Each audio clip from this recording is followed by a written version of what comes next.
Today we will be talking about Act 2, Scene 2. Romeo has now completely forgotten about Rosaline and is now totally in love with Juliet. He had to see her again, so he climbed over the abbey wall and found her on the balcony. He said, "I flew over these walls with the light wings of love. Stone walls can't keep love out." He then hides in the bushes and waits for Juliet to speak, kind of like a stalker. While Romeo is hiding in the bushes, Juliet says she wishes Romeo could change his name, or she could change hers. What she means when she says this is that she wishes Romeo wasn't a Montague. "Oh, Romeo, Romeo, why do you have to be Romeo? Forget about your father and change your name." She feels like she is betraying her family by loving him.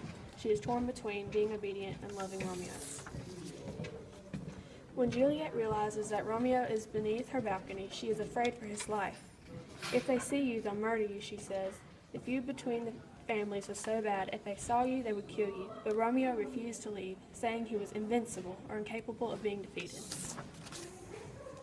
Here Romeo tries to swear his love by the moon, but Juliet tells him not to do so. She says she doesn't want him to be inconsistent like the moon. She is talking about how the moon changes shapes. Another name for this is the phases of the moon, which we learned in science class. Juliet is concerned that their relationship is moving too fast. Even though Romeo said he loves her, she is afraid that everything will happen very quickly and then suddenly be gone. It's too much like lightning, which flashes then disappears before you can say it's lightning.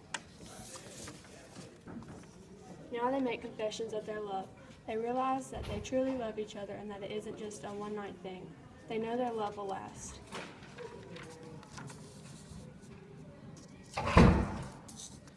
"I will be satisfied if we made each other true promises of love.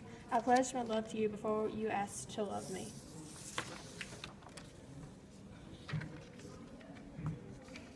Here Juliet tells Romeo to send a message to her the next day. What message is Romeo asked to send? The time and place that they will be married.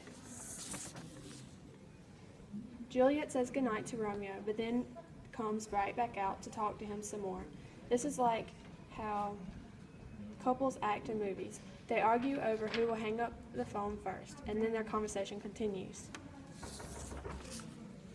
Here they decide on a time to send a message, and they have a hard time leaving one another.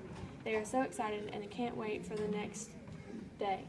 They are like two kids that can't go to sleep on Christmas Day. They are so excited to get married. Good night. Good night. Parting is such a sweet sorrow that I'll say good night until tonight becomes tomorrow. Finally, Romeo leaves and goes to find a priest so that they can be married.